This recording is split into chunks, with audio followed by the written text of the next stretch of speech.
Hello everyone. Today I am take lecture on TYBSc Microbiology Semester 5, Unit 5.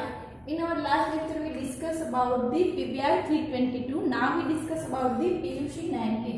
PUC19 एक प्रकारનું vector છે. Is in one of the series of the plasmid cloning vector created by the Messing and the co-workers in the University of the California.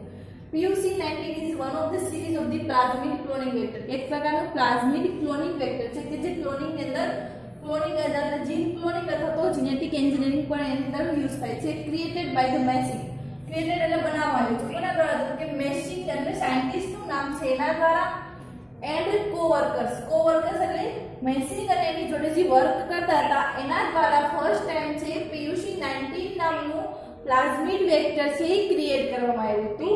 In the University of the California, એટલે કે કઈ જગ્યાએ તો કે કેલિફોર્નિયાની યુનિવર્સિટીમાં first time prepare કરવામાં આવ્યું હતું.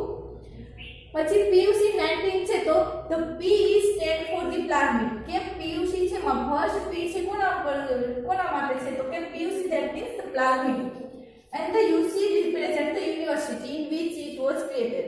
અને UC એટલે University of California કે કેલિફોર્નિયા યુનિવર્સિટીની અંદર ફર્સ્ટ ટાઈમ ક્રિએટ કરવામાં આવ્યું હતું એટલે એનું નામ પડ્યું છે PUC. P એટલે plasmid and the UC that means the University of California. It is circular double stranded DNA and has the 2686 base pair. શું કે છે તો કે circular double stranded. જે PUC19 નામનું વેક્ટર છે એ સર્ક્યુલર છે. સર્ક્યુલર એટલે રાઉન્ડ શેપનું છે. ડબલ સ્ટેન્ડર્ડ એટલે રાઉન્ડ પણ એની અંદર પણ ઈ ડબલ સ્ટેન્ડર્ડ છે. તો એ ફિગરમાં જોઈ શકશો એ રીતનું. and has the 2686 base pair અને એની લંબાઈ છે કેટલી છે તો કે 2686 base pair ની છે. PUC is one of the widely used vector molecules as the recombinant or the cells into which the foreign DNA has been introduced. શું કહે છે તો કે PUC19 છે એક પ્રકારનું પ્લાઝમિડ છે is the most widely use કે આ પ્રકારના પ્લાઝમિડનો મોસ્ટ વાઇડલી યુઝ થાય છે એટલે વધુ પ્રમાણમાં છે PUC19 વેક્ટર છે એનો યુઝ થાય છે. કોની અંદર તો કે વેક્ટર મોલેક્યુલ તરીકે એઝ અ વેક્ટર મોલેક્યુલ તરીકે or the as a recombinant DNA recombinant or the cells into which કે એઝ અ રિકોમ્બિનન્ટ DNA ટેકનોલોજીની અંદર એનો યુઝ થાય છે અથવા તો સેકન્ડ કોની અંદર કીધું છે ઇન્ટુ વિચ ધ ફોરેન કે કોઈ બી સેલ્સ કે જેની અંદર ફોરેન DNA છે એનું ઇન્સર્શન કરવું છે. ધારો કે તમારી પાસે આ DS છે ફોરેન DNA છે આની અંદર કોઈ બી બીજા DNA નું ઇન્સર્શન કરવું છે તો એના એડિશન માટે પણ PUC19 વેક્ટર છે એનો યુઝ થાય છે. પછી PUC18 is similar to the PUC19 but the MCS એટલે multiple cloning site. Multiple cloning site એટલે શું તો કે એવી સાઇટ કે જ્યાં એક કરતા વધુ વખત ક્લોનિંગ કરી શકાય. ક્લોનિંગ એટલે કોઈ બી ફોરેન DNA છે એનું ઇન્સર્શન કરવું અથવા તો એડિશન કરવું તો એક કરતા વધુ DNA છે એનું એડિશન કરી શકાય. રીજન ઇઝ રિવર્સ એટલે શું કહે છે તો કે PUC18 અને PUC19 છે એકબીજાથી સિમિલર છે પણ એનો ડિફરન્સ શું છે તો કે ઇઝ રિવર્સ એટલે આ સિક્વન્સ છે એમએસ મલ્ટીપલ ક્લોનિંગ સાઇટ છે એ બેની અંદર ચેન્જીસ થાય છે. It is the one ampicillin register and the N-terminal region of the beta-galactosidase gene of E. coli. તો PUC19 છે એની અંદર શું છે તો કે ampicillin resistant gene. AMPR gene એટલે ampicillin resistant. ampicillin એક પ્રકારની એન્ટીબાયોટિક છે તો ampicillin resistant gene એની અંદર પ્રેઝન્ટ છે. સેકન્ડ શું છે તો કે N-terminal region of the beta-galactosidase gene.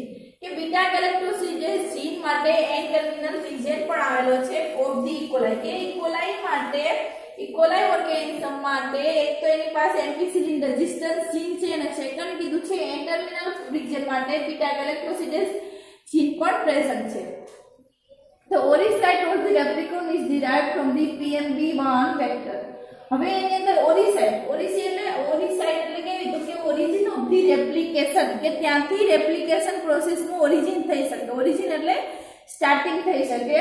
Is derived from the ક્યાંથી ડિરાઈવ કરવામાં આવ્યું છે ડિરાઈવ કરવું એટલે મેળવવું from the PMB1 વેક્ટર કે PMB1 વેક્ટર ધારો કે આ તમારું PMB1 વેક્ટર છે તો PMB1 વેક્ટર ની અંદર આટલો જે પોર્શન છે જીનનો અથવા તો ડીએનએ નો ઈ ડીએનએ છે ઈ ઓરિજિન ઓફ ધી રેપ્લિકેશન માટે છે, એટલે ત્યાંથી રેપ્લિકેશન પ્રોસેસ થઈ શકે છે. તો આટલો પોર્શન લઈ અને PUC19 નામના વેક્ટરની અંદર ઇન્સર્ટ કરવામાં આવ્યો છે, એટલે ત્યાંથી આટલું પોર્શન લઈ અને PUC19 નામના વેક્ટરની અંદર ઇન્સર્શન કરવામાં આવ્યું, એટલે કીધું છે કે ત્યાંથી vector is derived from the PMB1 vector, એટલે એને કીધું છે PMB1 વેક્ટરમાંથી ડિરાઇવ કરવામાં આવ્યો છે, તો મેળવવામાં આવ્યો છે.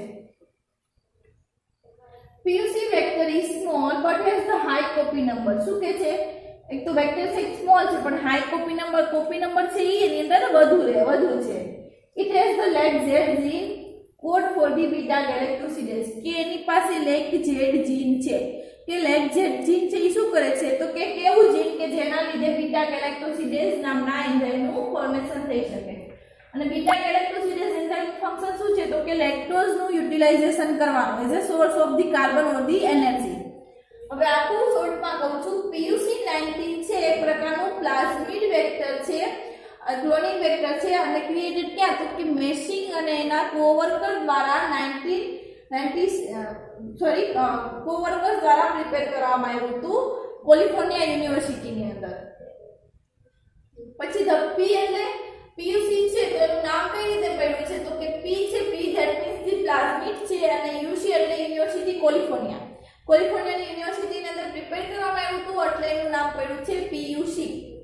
It has the circular double standard DNA, અને સર્ક્યુલર છે એટલે રાઉન્ડ શેપનું છે અને ડબલ સ્ટેન્ડર્ડ છે, એટલે બે રાઉન્ડ શેપના રાઉન્ડ ડીએનએ કમ્બાઈન થઈને એક આખું સર્ક્યુલર ડબલ સ્ટેન્ડર્ડ ડીએનએ બન્યું છે. અને એની બેઝ પેર છે એ 2686 બેઝ પેર છે.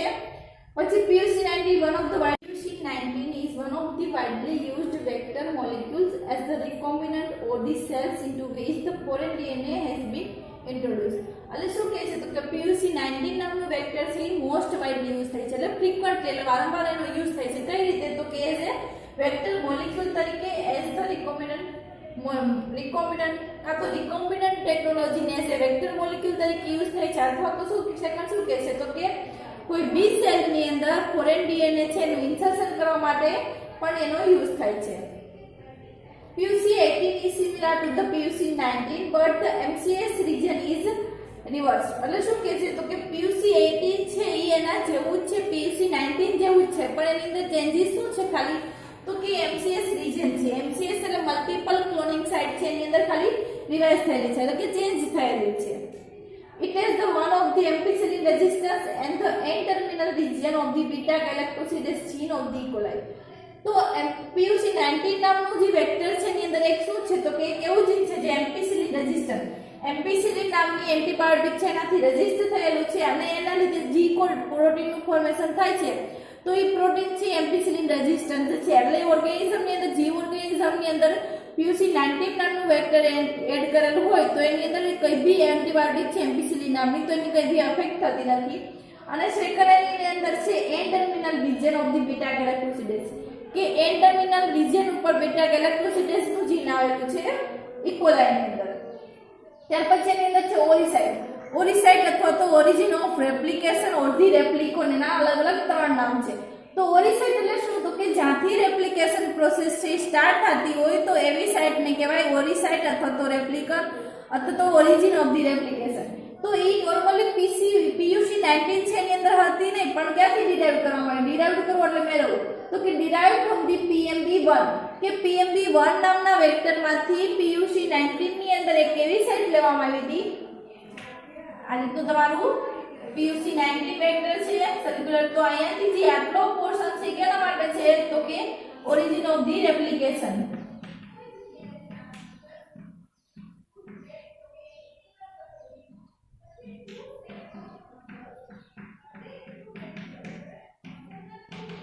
આખું જીન હોય એમાં થોડી કેવી સાઇટ હોય છે એમ્પિસિલિન રેઝિસ્ટન્સ માટે હોય, કોઈ બીજી હોય રેસિસ્ટન્સ સાઇટ માટે હોય, પણ આટલા જે પોર્શન છે એક્ઝામ્પલ તરીકે કહું છું તો આટલો પોર્શન છે એ ઓરિજિન ઓફ ધી રેપ્લિકેશન નો છે. તો અહીંયાથી આટલો પોર્શન લઈને PUC19 નામના વેક્ટરની અંદર ઇન્સર્ટ કરવામાં આવ્યું હતું.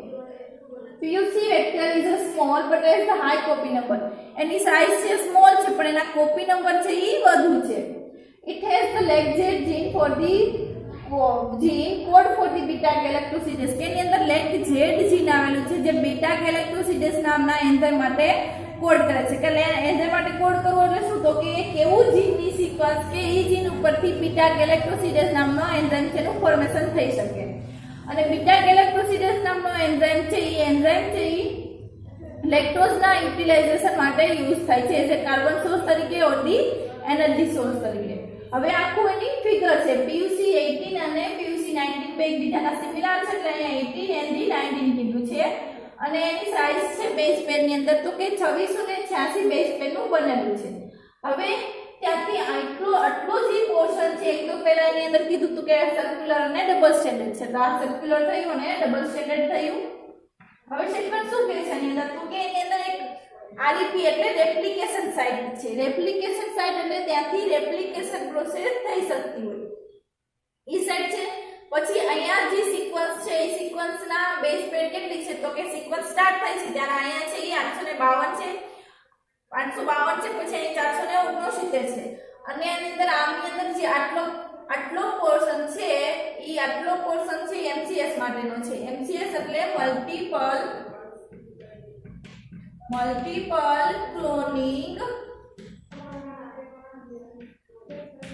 મલ્ટીપલ ક્લોનિંગ સાઇટ MCS એટલે મલ્ટીપલ ક્લોનિંગ સાઇટ કે એટલે મલ્ટીપલ ક્લોનિંગ સાઇટ એટલે શું તો કે આટલા પોર્શન ની અંદર એની અંદર બહુ બધી રેસ્ટ્રિક્શન સાઇટ છે રેસ્ટ્રિક્શન સાઇટ એટલે શું તો કે ત્યાંથી સિક્વન્સ છે ને કટ કરી શકાય અને નવી જે ફોરેન ડીએનએ છે એનું ઇન્સર્શન કરી શકાય ત્યાર પછી જે આટલો પોર્શન છે એ લેક ઝેડ જીન માટેનો છે એટલે આટલા પોર્શન ની અંદર જે જીન આવેલા છે એ જીનના ઉપરથી બીટા ગેલેક્ટોસિડેસ નામના એન્ઝાઇમ અથવા તો પ્રોટીનનું ફોર્મેશન થાય છે અહીંયા સિક્વન્સ છે 148 છે પછી અહીંયા જેની બેઝ પેર છે 2486 છે અહીંયા છે 1626 છે અને અહીંયા જે આટલો પોર્શન છે એ એમ્પિસિલિન રેઝિસ્ટન્સ માટેનું જીન છે એમ્પિસિલિન રેઝિસ્ટન્સ માટે એટલે શું તો કે આટલા પોર્શનને લીધે એમ્પિસિલિન રેઝિસ્ટન્સ નામની એન્ટીબાયોટિક છે એનું એ પ્રોટીનનું ફોર્મેશન થાય છે હવે આખું ફરીથી કહું છું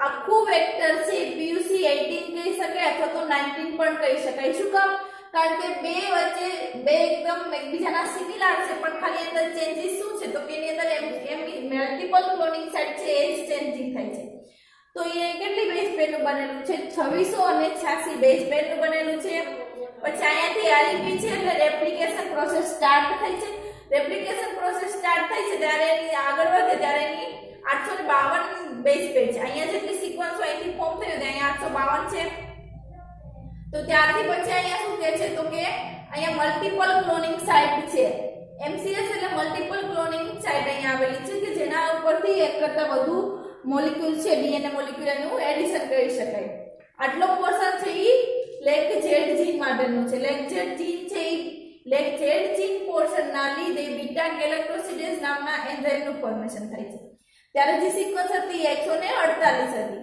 ત્યાર પછી અહીંયા જે સિક્વન્સ આવે છે એ 2486 છે અને આટલો જે પોર્શન છે એ એમ્પિસિલિન રેઝિસ્ટન્સ જીન માટેનો છે એમ્પિસિલિન રેઝિસ્ટન્સ જીન એટલે એવું જીનનું ફોર્મેશન કે જે જીનના અથવા તો એવું પ્રોટીનનું ફોર્મેશન કે એ પ્રોટીનના લીધે અહીંયા એમ્પિસિલિન રેઝિસ્ટન્ટ થાય પ્રોટીન ફોર્મેશન થાય છે કે જેના લીધે જે ઓર્ગેનિઝમને અંદર ઇન્સર્શન કરાવવામાં આવ્યું તો એ ઓર્ગેનિઝમની અંદર એમ્પિસિલિન એન્ટીબાયોટિકની કંઈ બી અફેક્ટ થતી નથી